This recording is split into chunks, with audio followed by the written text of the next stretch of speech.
So there's let's say about something about excellence today, or now.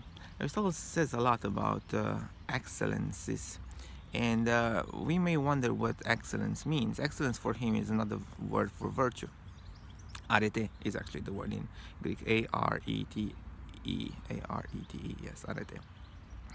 When we say virtue in English nowadays or in any other kind of language, we often think about the morality of our actions, because if we are virtuous, we are moral.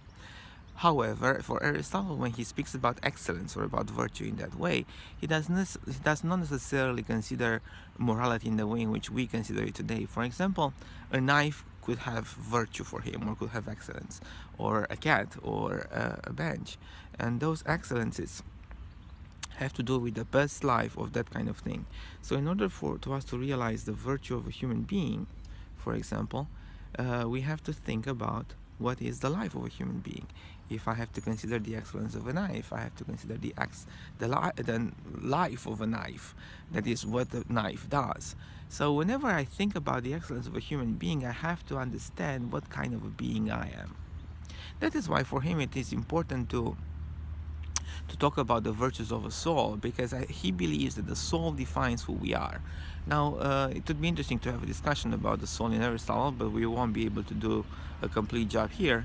Let me just say that for him, soul is the principle of a natural being, or the first principle of a natural being. The soul is those things that define all the activities that differentiate us from any other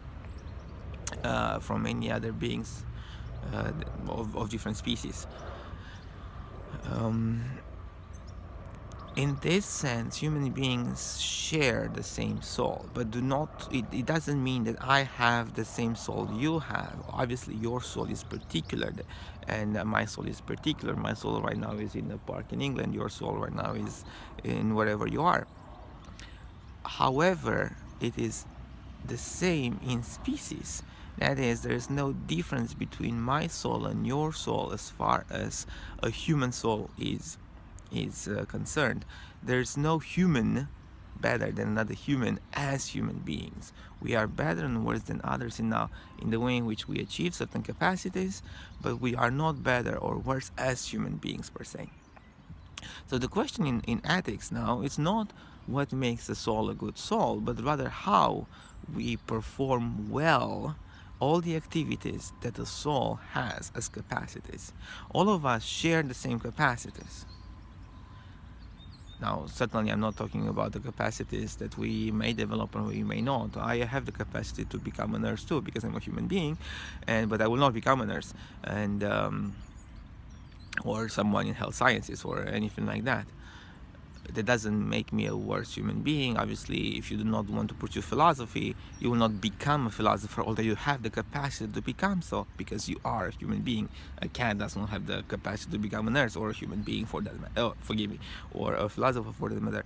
But we do share those capacities. Now, we do not perform them, perhaps because we don't want some of them, but we have some capacities that define us as human beings. We see as human beings, we smell as human beings, we can talk as human beings, and so on. Those capacities we will need to perform well, and also obviously the capacities that have to do with caring for another, with generosity that he will speak again about in a moment, with magnificence that he will also mention, or all the other capacities of human souls.